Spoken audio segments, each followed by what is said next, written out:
আন্তর্জাতিক অপরাধ ট্রাইব্যুনাল সামরিক বাহিনীর বর্তমান ও সাবেক যে 25 জন কর্মকর্তার বিরুদ্ধে গ্রেপ্তারি পরোয়ানা জারি করেছেন তার মধ্যে 15 জনকে ফাঁসির আদেশ দিয়েছে সেনাবাহিনী প্রধান জেনারেল ওয়াকারুজ্জামান।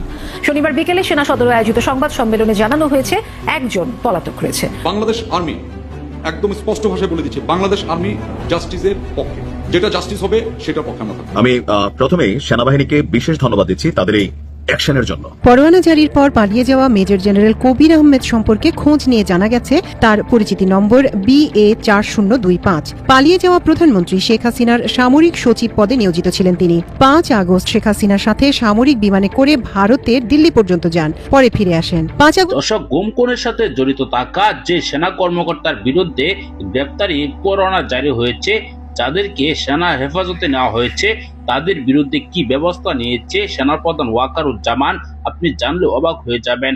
হঠাৎ করে এই সিদ্ধান্ত কেন নিয়েছে ওয়াকার? তারা পাশাপাশি দেখতে পারবেন যে কয়েকজন জেনারেল তারা শেখ হাসিনাকে ভারত পৌঁছে দিয়ে তারপর ভারত থেকে ফিরে এসে চাকরি করছে এখন পর্যন্ত। সেই সেনা কর্মকর্তারা কারা? অবশ্যই ধৈর্য সহকারে ভিডিওটি শেষ পর্যন্ত দেখবেন, একটি লাইক করে আমার সাথেই থাকবেন।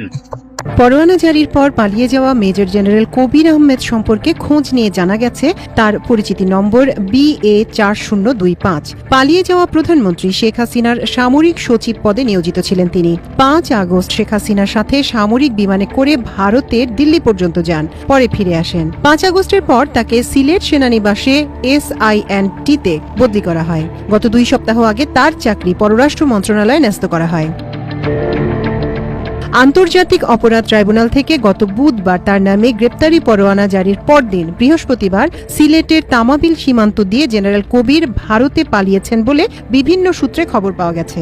আন্তর্জাতিক অপরাধ ট্রাইব্যুনালে সামরিক বাহিনীর সদস্যদের মামলা সংক্রান্ত বিষয় গতকাল বিকেলে ঢাকা সেনানিবাসের মেস 1-এ আয়োজিত সংবাদ সম্মেলনে বক্তব্য দেন সেনাবাহিনীর adjutant general major general Mohammad Hakimuzzaman. CTIB ও DGFI এর সাবেক পরিচালক কবির আহমেদের বিষয়ে হাকিমুজ্জামান বলেন, চাকরিতে থাকা 15 কর্মকর্তার মধ্যে 14 জন সেনা সদরের ডাকে সাড়া দেন। তবে মেজর জেনারেল কবির নামে এক কর্মকর্তা সেনা সদরের সঙ্গে যোগাযোগ না করে আইনজীবীর সঙ্গে পরামর্শের কথা বলে বাসা থেকে বের হয়ে আর ফেরেননি। সেনা সদর পরে তাকে ইলিগালি অ্যাবসেন্ট হিসেবে ঘোষণা করে। তাকে ধরতে সব সীমান্তে সতর্কতা জারি করেছে সেনা সদর।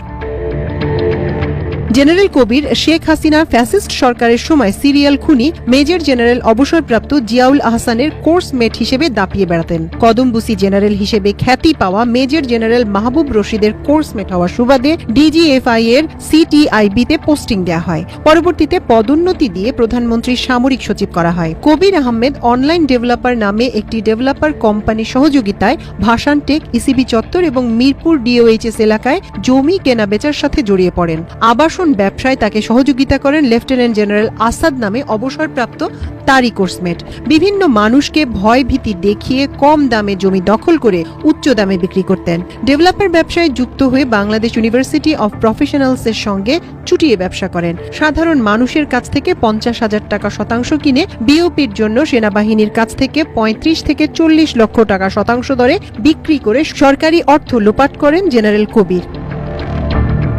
উল্লেখ্য যে নেত্রকোনার বাসিন্দা মেজর জেনারেল কবির গত বছর জুলাই আগস্ট আন্দোলনের সময় বিভিন্ন GOC-কে ফোন করে ছাত্রদের উপর নির্বিচারে গুলি করার নির্দেশ দেন। এক্ষেত্রে শেখ হাসিনার নির্দেশ বলে তিনি উল্লেখ করেন। তার একটি ফোন সচল রয়েছে, আরেকটি ফোন বন্ধ রয়েছে।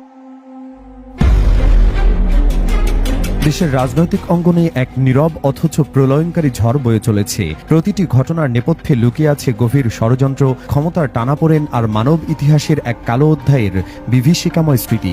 দীর্ঘদিন ধরে যে গুম শব্দটি কেবল নিস্তব্ধ কক্ষে ফিসফিস করে উচ্চারিত হতো, এক অকথিত আতঙ্কের প্রতীক হয়ে জনমনে বাসা বেঁধেছিল, আজ সে রহস্যের জট খুলতে শুরু করেছে এক সাহসী নারীর হাত ধরে। ডক্টর নাবিলা ইদ্রিস, গুম কমিশনের এক অনবদ্য সদস্য। যা করেছেন এবং যা করে চলেছেন তা এক কথায় অবিশ্বাস্য, প্রায় যেন রূপকথার মতো।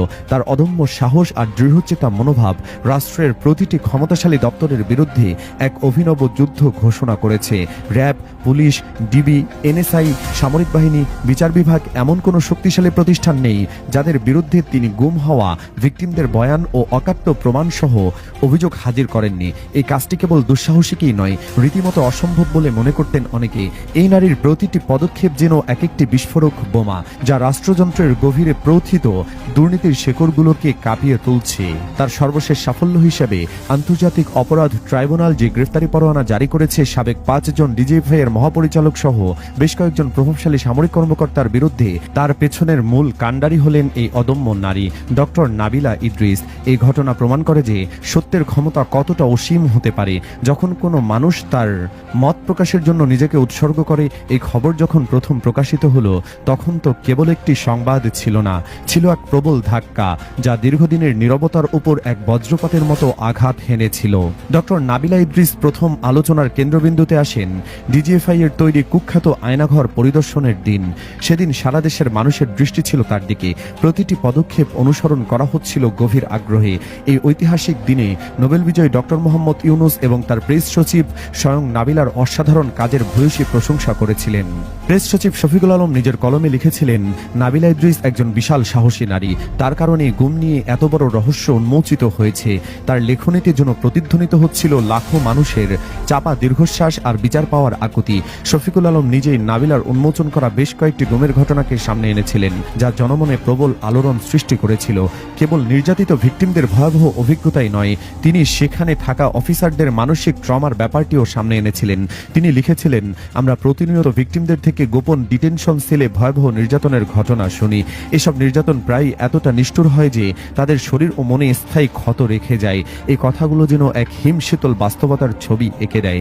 কিন্তু এরপরেই তিনি নিয়ে আসেন এক অপ্রত্যাশিত মোড়, যা মানব মনের এক অন্যরকম দিক উন্মোচন করে। তিনি বলেন, মাঝে মধ্যে কিছু ভিকটিম এমন ঘটনার বর্ণনা দেন যেখানে আচমকা এক ধরনের অস্বাভাবিক মানবতার ঝলক দেখা যায়। কখনো কোনো প্রহরী থেকে, কখনো কোনো অফিসারের থেকে ভুক্তভোগীরা এসব মুহূর্ত বলেন। প্রিয় দর্শক, আপনারা জানেন বর্তমান সময়ে একটি বিষয় নিয়ে কিন্তু চর্চা হচ্ছে, সেটি হচ্ছে কয়েকজন সেনা কর্মকর্তার বিরুদ্ধে গ্রেপ্তারি পরোয়ানা জারি হয়েছে। প্রায় 26 জন জেনারেল এমনকি ঊর্ধ্বতম সেনা কর্মকর্তার বিরুদ্ধে এই ব্যবস্থা নেওয়া হয়েছে। তাদের বিরুদ্ধে গ্রেপ্তারি পরোয়ানা জারির পর কিন্তু এখন নতুন করে আরেক আলোচনা এসেছে যে কয়েকজন জেনারেল তারা পালিয়ে গিয়েছে। কিভাবে তারা পালালো? তাদের বিরুদ্ধে গ্রেপ্তারে পরোয়ানা থাকা পরেও ইনি সেনাবাহিনীর সদস্যদের অনেকেই দোষারোপ করছেন ওয়াকারকে, কিন্তু ওয়াকারুজ্জামান স্পষ্ট জানিয়ে দিয়েছেন যে তাদের বিরুদ্ধে কঠিন ব্যবস্থা নেওয়া হবে। দর্শক, কয়েকজন সেনা কর্মকর্তা শেখ হাসিনাকে ভারত পাঠানোর পর ভারতে তারাও নিজেরাও গিয়েছিল শেখ হাসিনাকে নিরাপদ স্থানে পৌঁছে দিয়ে বাংলাদেশে আবারও চাকরি করছে তারা। সে সকল সেনা কর্মকর্তাদেরও তালিকা প্রকাশ পেয়েছে। দর্শক, এই ভিডিওতে আপনারা দেখেছেন এই সকল বিষয় নিয়ে আপনার কি মতামত কমেন্টে জানাবেন।